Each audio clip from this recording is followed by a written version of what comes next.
विचार करेंगे, ठीक है। नई आर्थिक नीति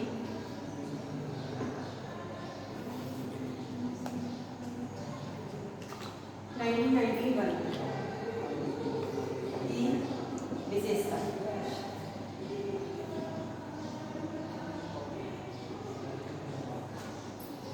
तीसरा पॉइंट आएगा आपका नई आर्थिक नीति के तत्व।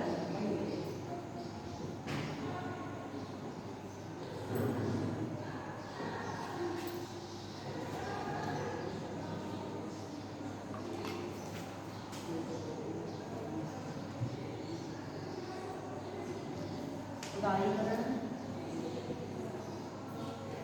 दूसरा है निजीकरण और तीसरा है वैश्वीकरण।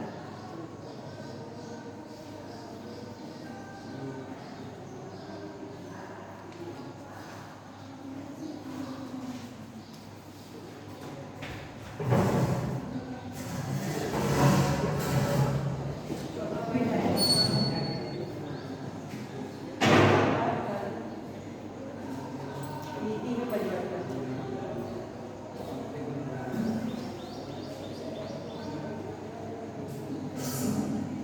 ये हमारी क्लास कौन सी है? कौन सी क्लास है?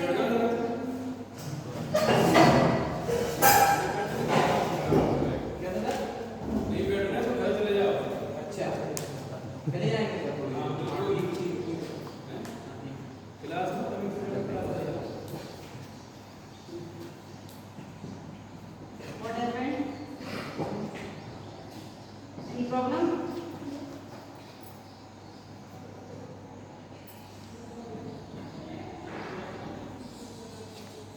Sit quietly and don't talking. Okay?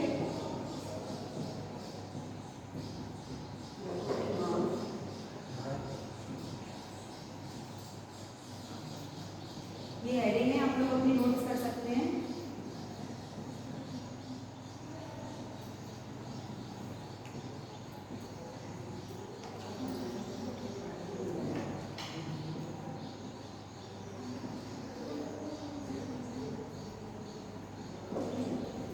अभी मैंने कुछ इसके मोस्ट इम्पोर्टेंट लाइनें लिखी हैं जिन पर हमें विचार करना है।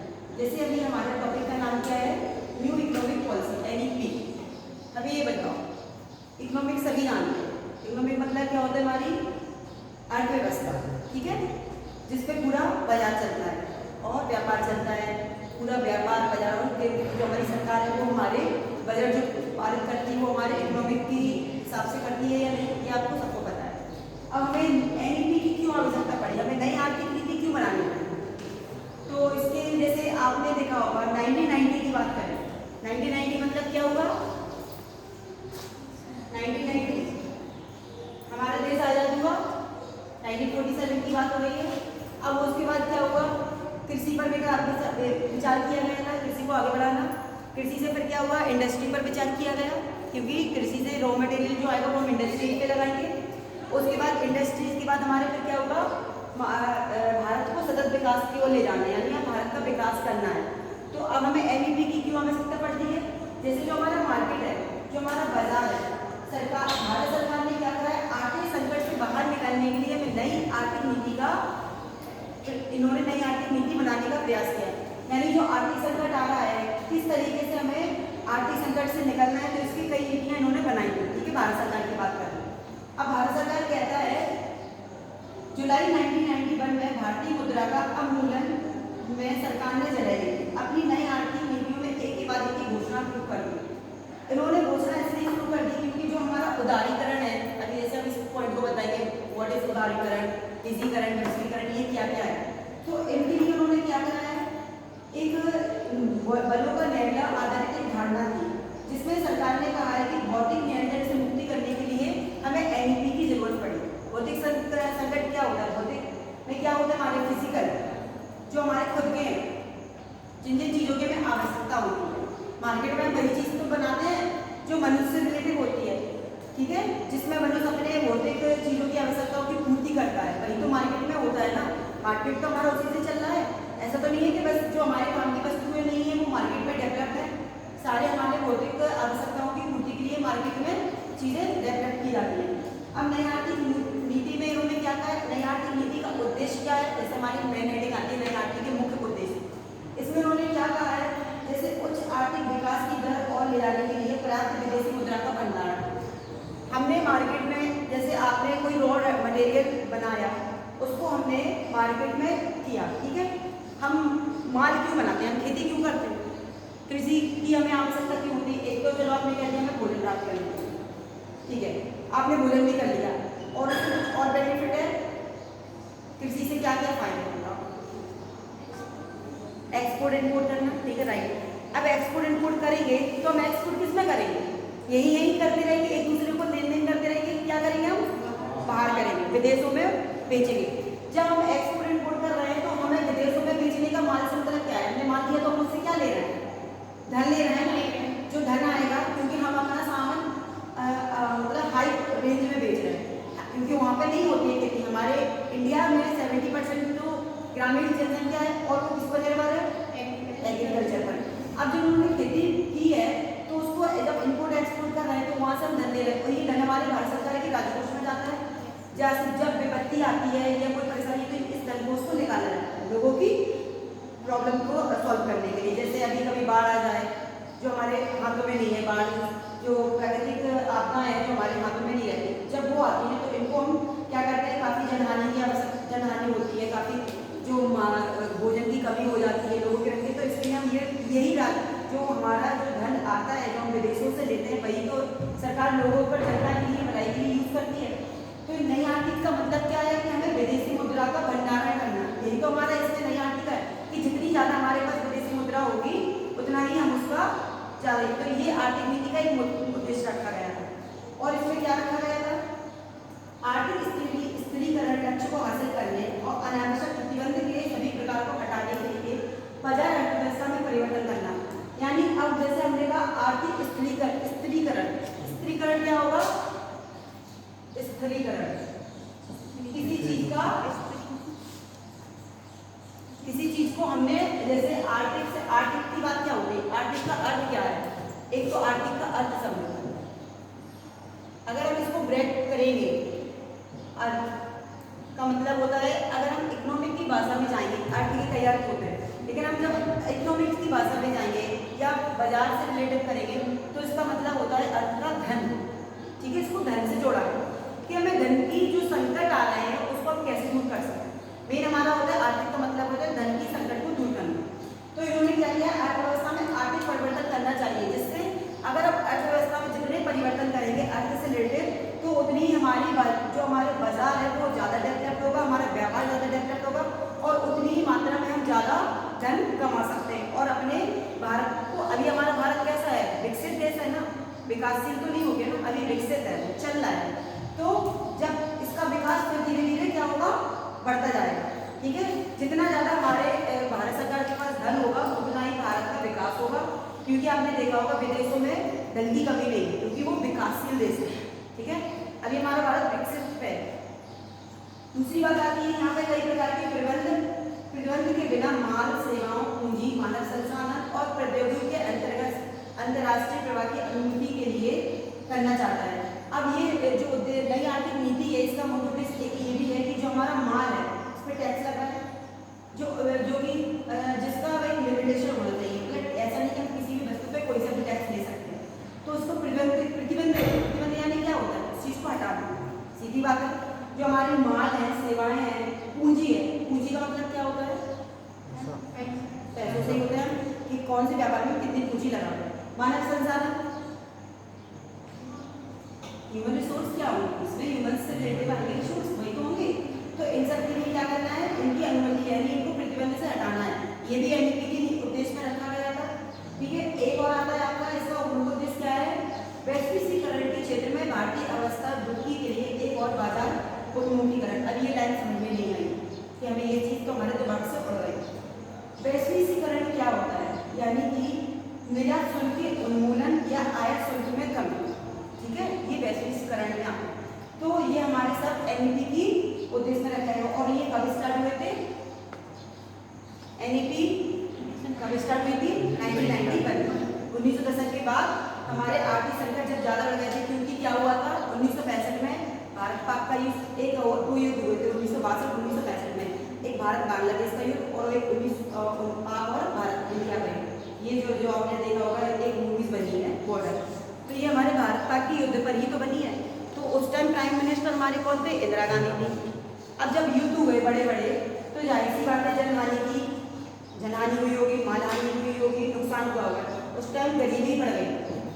आपने अगर 5 ईयर प्लानिंग पढ़ी हो तो जो हमारी जो तीसरी क्या होता है 5 ईयर प्लानिंग क्यों बनी थी? ये भारत को विकसित करने के लिए।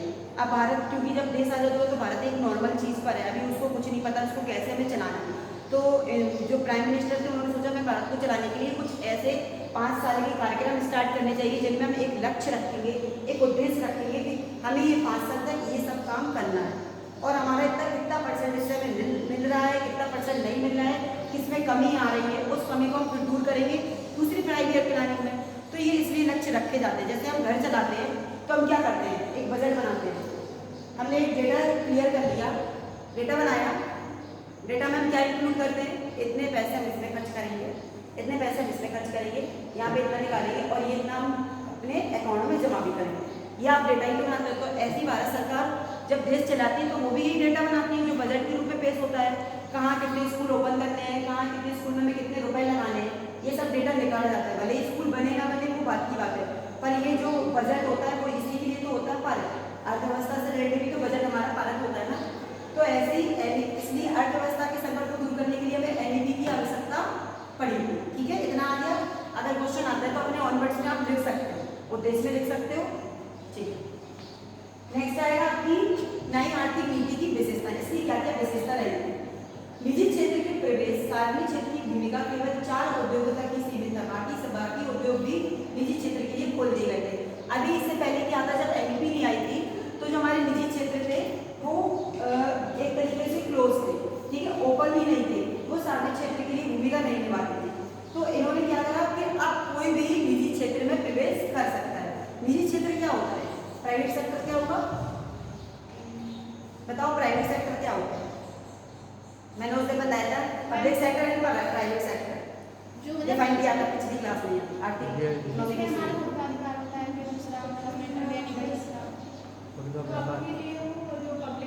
पब्लिक सेक्टर यानी होता है पब्लिक के लिए नहीं, पब्लिक सेक्टर होता है आपका सार्वजनिक, यानी कि ये चलाती है सरकार। और जो हमारा निजी सेक्टर होता है, ठीक है, निजी सेक्टर को हमने क्या बताया था? कुछ भी है वो हमारा ही है, हम अपनी खुद की पूंजी लगाएंगे और खुद का ही प्रॉफिट करेंगे। इसमें सरकार का हस्तक्षेप नहीं होता, इसमें सरकार कुछ भी नहीं कर सकती। और जो पब्लिक सेक्टर है उसमें सरकार का असर है, जिसमें केंद्र सरकार आएगी, आपकी राज्य सरकार आ जाएगी, सेंट्रल गवर्नमेंट और स्टेट गवर्नमेंट आएगी। ठीक है, ये तो आपके क्लियर। अब इन्होंने क्या कहा, यही बोल रहा है कि निजी क्षेत्र के लिए प्रवेश कर सकती है, सार्वजनिक क्षेत्र की भूमिका केवल 4 उद्योगों तक ही सीमित, यानी पहले जो पब्लिक सेक्टर थे वो सिर्फ केवल 4 उद्योगों तक ही सीमित थे। उद्योग यानी इंडस्ट्री, वहां तक ही सीमित थे। लेकिन अब उन्होंने कहा है कि ये सभी उद्योगों पर निजी क्षेत्र के लिए खोल दिए जाएंगे, यानी कि पहले हम पब्लिक सेक्टर, जो हमारा पब्लिक सेक्टर था वो केवल 4 जो इंडस्ट्री थी वहां तक ही सीमित थे। अब इन्होंने कहा है कि अब हम पब्लिक सेक्टर को सभी उद्योगों सभी के लिए खोल सकते हैं। अब इसमें कोई आपकी बाउंडेशन नहीं है। अंडरस्टैंड? नेक्स्ट आता है इसमें विनिवेश। कई सारे क्षेत्र के उद्योगों से बाहर दिया गया था। जो हमारा विनिवेश था, निवेश एक तरीके से दिख जाएगा निवेश। निवेश यानी क्या होता है? किसी वस्तु पर अपना खुद का खर्च करना। निवेश यानी यही तो होगा। निवेश की डेफिनेशन अगर है कि निवेश क्या है तो आपको क्या बताना, निवेश को क्या बताएंगे? बता रहा था कोई बिजनेस स्टार्ट करना चाह रहे हैं, उसमें हम कितनी पूंजी अपनी लगा रहे हैं। निवेश का मतलब ये होता है कि अपनी पूंजी को लगाना, इन्वेस्टमेंट। बस सिंपल सी बात है। अब अभी जैसे निवेश का नहीं होगा तो आप समझा ही नहीं पाएंगे, तो इन्वेस्टमेंट कितना कर सकते हैं। ठीक है, तो इन्होंने क्या किया है कि विनिवेश कई सार्वजनिक क्षेत्र के उद्योगों में बाहर किया गया था। पहले किया गया था बाहर, अब उन्होंने कहा है कि अब हम विनिवेश को सार्वजनिक क्षेत्रों में भी ला सकते हैं। ये हमारे क्या आ जाएगी? विशेषताओं में आएगा। ठीक है, इतनी लाइन समझ में आई? तकनीकी क्षेत्र, उदारीकरण, स्वाप, अनुमति, विदेशी कंपनियों के प्रौद्योगिकी समझौता पर हस्ताक्षर कर भारतीय कंपनी को दिया गया है। अभी जैसे हमारी जो विदेशी कंपनी थी उस पर सिर्फ विदेशी कंपनी का अधिकार था, क्योंकि 1990 की बात कर रहे हैं, जब भारत इतना ज़्यादा प्रोग्रेसिव नहीं था, तब विदेशी कंपनियों का ही वो था। तो इन्होंने कहा है कि अब हमारी भारतीय कंपनियों को दिया जाता है, ठीक है। अब हमारी खुद की भारत जो इंडियन कंपनी है वो भी अपना इसमें निवेश कर सकती है। तकनीकी क्षेत्र यानी क्या हुआ, तकनीकी क्षेत्र का मतलब क्या हुआ,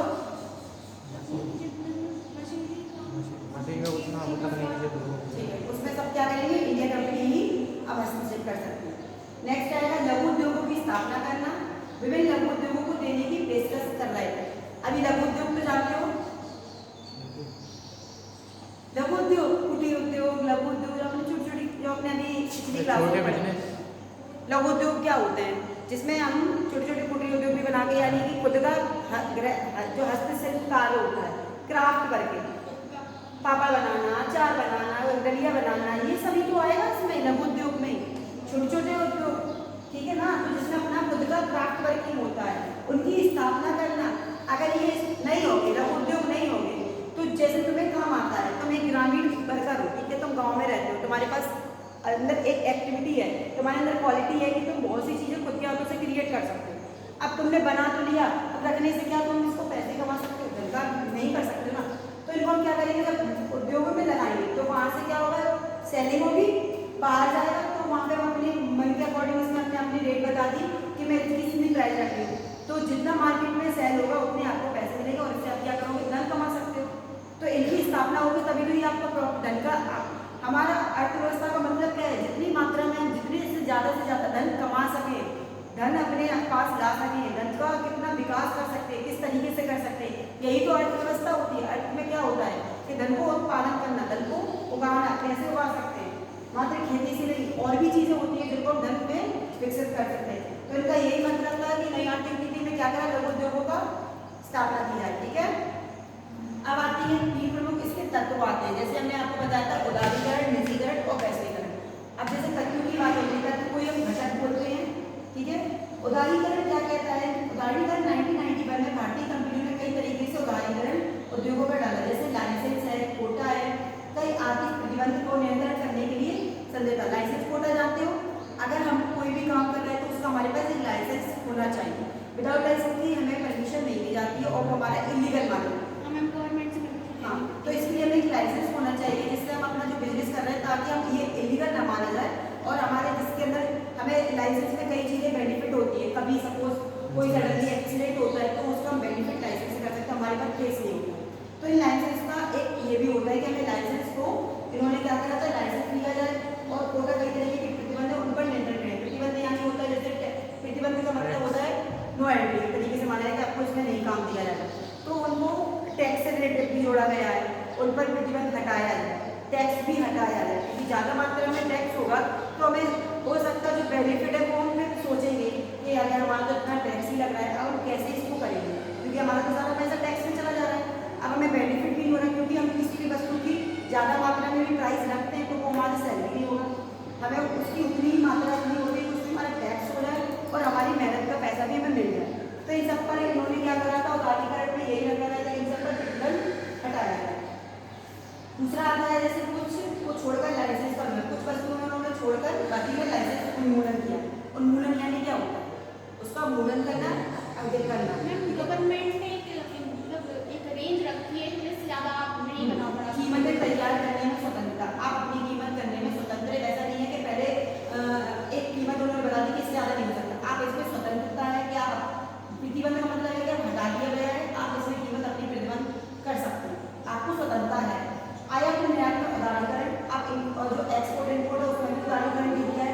माल और सेवाओं के आंदोलन में स्वतंत्रता, अब कहीं भी अपनी माल और सेवाएं उसमें भी हम स्वतंत्र हैं, तो ये सब उदारीकरण में रखा गया है। यानी कि उदारीकरण का मतलब एक शॉर्ट फॉर्म में हम समझा देते हैं, सरकार की कुछ ऐसी नीतियाँ जिनको हम अपनी स्वयं की आवश्यकता अनुसार बिना प्रतिबंध के हटा सकते हैं और अपना इसमें व्यवस्थित कर सकते हैं। तो उदारीकरण का मतलब यही होता है जिसमें हमारा खुद का उदार, ठीक है, खुद की आवश्यकताओं की पूर्ति के अकॉर्डिंग हमारा खुद का उदार हो, अब इसमें सरकार का कोई उसमें उन्मूलन नहीं होगा, तो ये उदारीकरण का था। माल और सेवाओं की कीमतें तय करने में स्वतंत्रता, जो भी माल और सेवाएं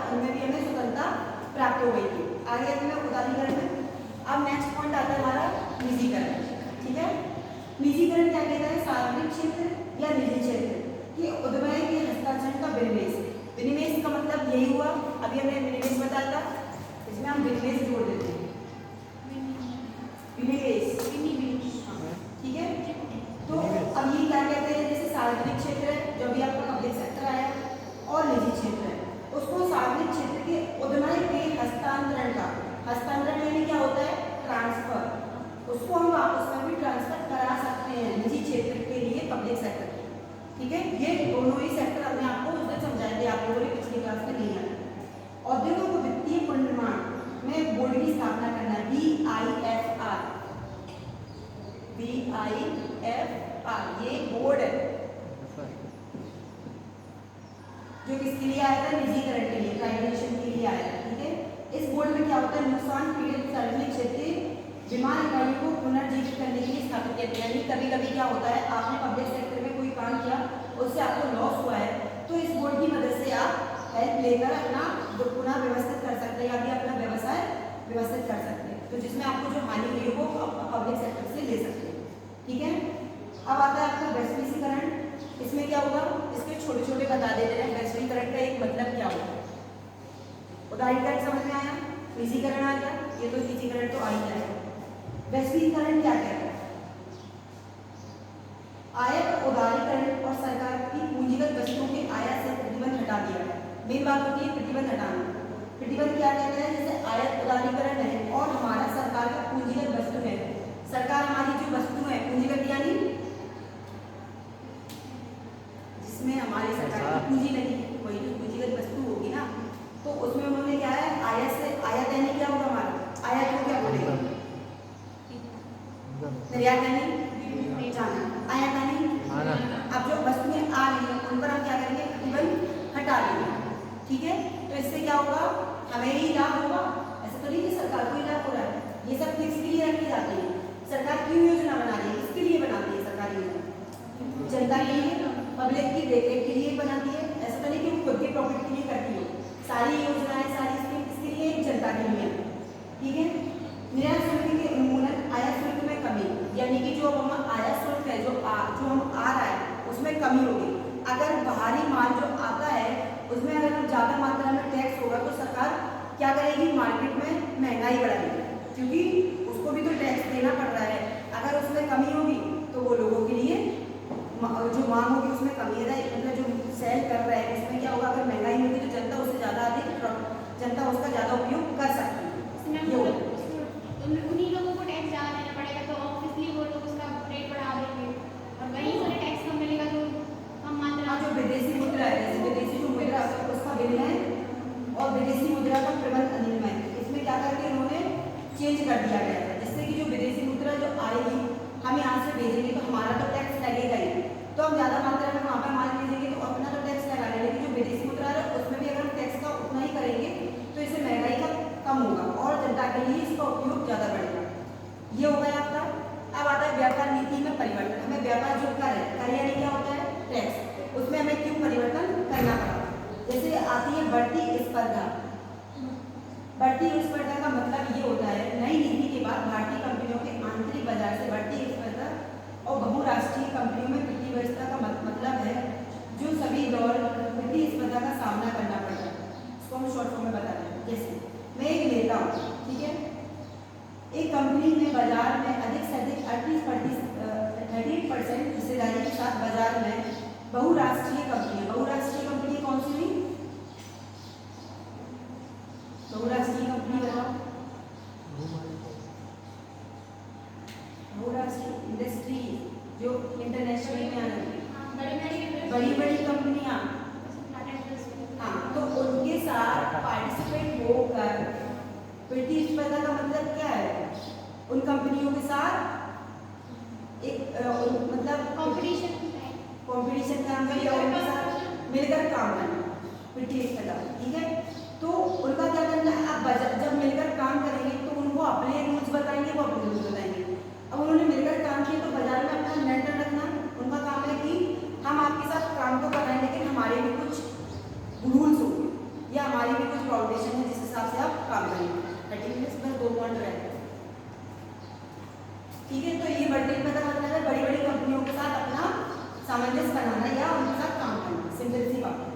अब दूसरा आता है अधिक ग्राहकों की मांग।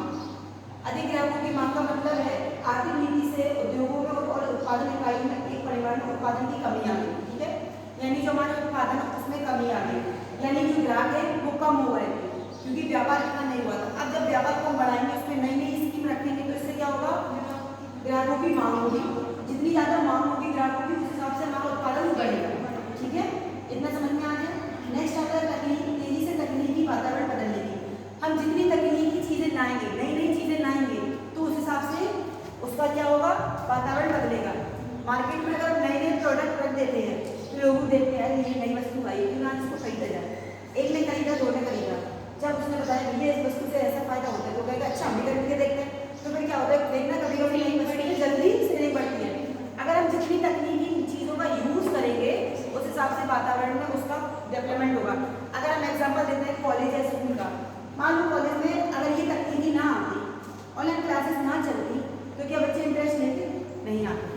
हम सिर्फ आए बच्चों को ना पढ़ाए, कुछ भी तकनीकी चीज़ें यही तो आती, तकनीकी नई जो डेवलपमेंट हो रही है उनको हम बाजार में रखेंगे, नई नई चीज़ों का यूज़ करेंगे तो उस हिसाब से क्या होगा, आर्थिक उत्पादन बढ़ेगा, ठीक है, इतना है समझ में। अब परिवर्तन के लिए आवश्यकता, जैसे ये तो नॉर्मल चीज़ है, परिवर्तन में अगर हम आवश्यकता रखेंगे, मैंने इसमें आगे पॉइंट भी रखे हैं। परिवर्तन के लिए आवश्यकता क्यों पड़ी हमारी, क्योंकि व्यवसायिक उद्योगों में समय समय पर नीतियों का संचालन करना। हम परिवर्तन इसलिए रखते हैं कि हमने देखा, जैसे एक अगर हम बच्चे को पढ़ा रहे हैं, सपोज हम एक बच्चे के ऊपर एक एग्जाम्पल देते हैं, अगर हमने क्लास में आजकल देखा होगा हर क्लास में स्मार्ट क्लास चलने लगी, क्यों, इस तकनीक का क्यों यूज़ किया गया, उसको रुचि बढ़ाना, इंटरेस्ट होगा, बच्चा और अच्छे से पढ़ेगा। अगर हम वही बोले से उसको किताब पढ़ा दिया, बेटा ABCD होते हैं, हमने उसको प्रेजेंटेशंस नहीं दिखाया, बच्चे को उसको रुचि के अकॉर्डिंग नहीं पढ़ाया, उसको एक्टिविटी नहीं पढ़ाई, तो बच्चा इंटरेस्ट नहीं लेगा, उसको क्या उगा पाएगा, यानी बोरिंग लगेगी क्लास। और जितनी हम तकनीक का यूज़ करके क्लास उसको पढ़ाएंगे तो वो ज़्यादा इंटरेस्ट लेगा, तो इससे परिवर्तन स्टार्ट हो जाएगा, ठीक है। अब मानव संसाधन विकास के लिए क्यों जरूरत है, तकनीकी क्यों जरूरत पड़ती है मानव विकास के लिए,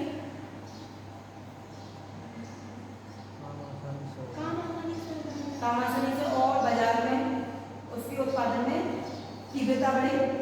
जैसे अगर आपसे कहा कि उसको ऑनवर्ड्स में लिखो, मानव संसाधन के विकास के लिए कोई चीज़ बना रहे हैं तो उतने टाइम में हम एक बना पाएंगे, दो बना लेंगे, मशीनरी कहाँ है तो एक और आता है स्किल डेवलपमेंट। स्किल जानते हो, स्किल विकास, जितना हम प्रशिक्षण देंगे मानव संसाधन का विकास उतना ही होगा, क्योंकि जब तक बच्चे को नहीं पता है कि हमारे अंदर क्या क्वालिटी है, उसको हम नहीं समझाएंगे, उसको नहीं बताएंगे स्किल उसके बारे में, तो वो कैसे डेवलप करेगा। तो इसके लिए हमें प्रशिक्षण की आवश्यकता होती है, उसके क्षमता कौशल को उजागर करना कि आपके अंदर ये स्किल है, आप इसके द्वारा ये कर सकते हो, यानी कि उसके पहले हम उसको लाभ बताने होंगे। जब तक उसको उसका लाभ नहीं पता है तो वो उसको नहीं जाने, आपके अंदर क्या स्किल है ये आपको बताना पड़ेगा, पहले उसको समझाना पड़ेगा। जब आप अपने अंदर के स्किल को जान जाओगे तो आप समझोगे कि मैं इसके द्वारा क्या क्या नहीं कर सकता। जरूरी नहीं हम गवर्नमेंट जॉब की तरह भागें, हम अपने स्किल के द्वारा भी काफ़ी बेनिफिट कमा सकते हैं, अपना विकास कर सकते हैं, अपना धन कमा सकते हैं खुद के स्किल के द्वारा, ठीक है। तो अब सरकार क्यों ये योजना बना रही है, सरकार ने PMKY जो आपकी प्रधानमंत्री कौशल विकास योजना है क्यों स्टार्ट की है, लोगों के जो अंदर की स्किल है उसको निकालकर खुद के व्यवसाय को स्टार्ट कर सकती है, क्योंकि सरकार कितनी नौकरी निकालेगी, जाहिर सी बात है एक टीचर में एक सब्जेक्ट के लिए 2 टीचर रख लेगा, 4 तो रखेगा नहीं। तो अब टीचर की वैकेंसी उतनी हो जाएगी, किसी भी गवर्नमेंट में उतनी सीटें तो रहेगी, लेकिन आपके पास जो स्किल है उसके द्वारा भी तो व्यवसाय कर सकते हो।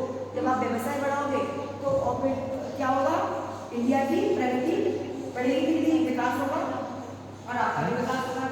लास्ट आता है हमारा सार्वजनिक क्षेत्र के लिए बजटीय समर्थन की कमी।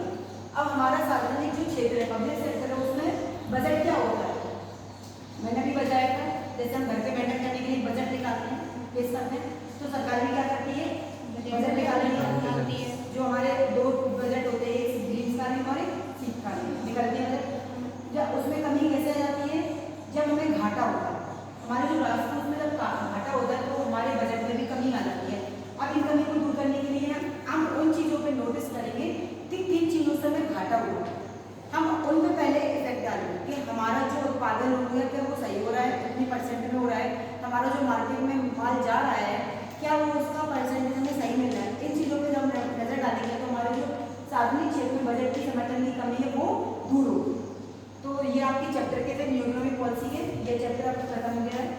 अब नेक्स्ट चैप्टर आपका आएगा राजनीतिक मुद्दे। नेक्स्ट क्लास में राजनीतिक मुद्दे पर हम चर्चा करेंगे, ठीक है।